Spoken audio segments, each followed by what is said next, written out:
Earlier this year, I bought this Daytona 3-ton low-profile, long-reach floor jack. It's longer, heavier, and lifts a few inches higher than typical low-profile 3-ton jacks from Harbor Freight.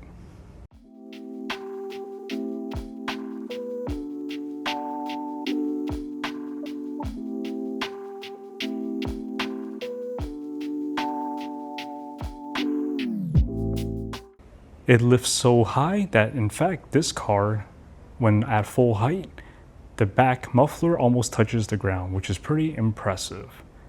Let's get my Camry in here in real time and let's see how high it actually gets. One of the unique features of this jack is this quick pump pedal right here. You can't actually lift the car with it, but what you can do is get to a point where you can lift it up quick enough where you can make contact with a lift point, which then you use the handle to lift the rest of the way. It still speeds up lifting really high vehicles that are off the ground. All right, we have contact with the front subframe. Let's see how many pumps it takes to get this to a working height. Okay. 1, 2, 3, 4, 5, 6, 7, 8, 9, 10, 11, 12. I'm just gonna keep going, it's gonna take forever. All right, that's about 46 pumps, half pumps. I'm not going all the way down, try to save some energy. But this is the full lift height.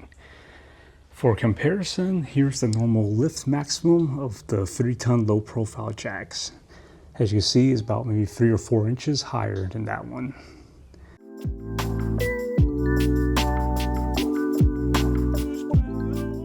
Of course, it's not safe to just get under a car with it lifted by a floor jack, so let's put some jack stands. I have 2 tons, and recently I bought the purple 3-ton Daytona heavy duty. There are 2 versions of this, so make sure you get the proper one. There's already videos out there stating the differences. This one has a thicker metal piece here, and it's just built overall a little bit more sturdy. There's no wobble. I also recently bought the 6-ton jack stands, matching green color. If you do buy this one, again, make sure you get the one that's 24 inches and not 23. They're selling both versions of these side by side in my local store. This one, again, is built a little bit better, and honestly, it's quite overkill for this car. It's really meant for trucks, but let's get it open and see how it looks.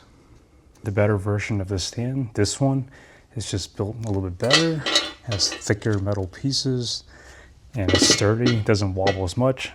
Any wobble you see is actually because of the uneven garage floor. Side by side, you can see how much more beefy and large the 6-ton is compared to the 3-ton and the 2-ton. So large that I barely have it lifted high enough for that matter. Here's how it looks without it even extended. As you can tell, it's a pretty good height to work underneath if you're just doing something simple. Let's get the back lifted up and see how high these would have to be extended to match the height of this.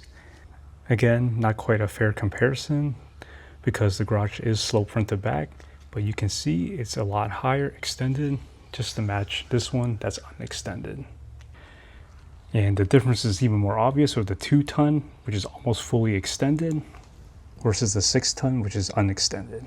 Before you get underneath, make sure you give the car a good shake, slide the safety pin in, and also I like to have a second backup plan. You can put a spare tire underneath. In my case, I like to use the floor jack, just have it barely touching the subframe so that if these fail, at least the floor jack will catch it.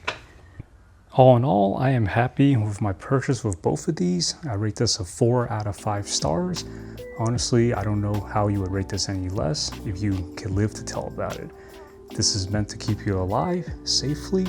So yeah, anything below a 4 is unacceptable. I took off a star because it's hard to find, or it can be hard to find, the better version of the jack stands. Make sure you get the better one that's built better. If you're paying the same amount of money, might as well. All right, hope this helped someone out today. If it did, please like and subscribe for more unbiased, unsponsored reviews.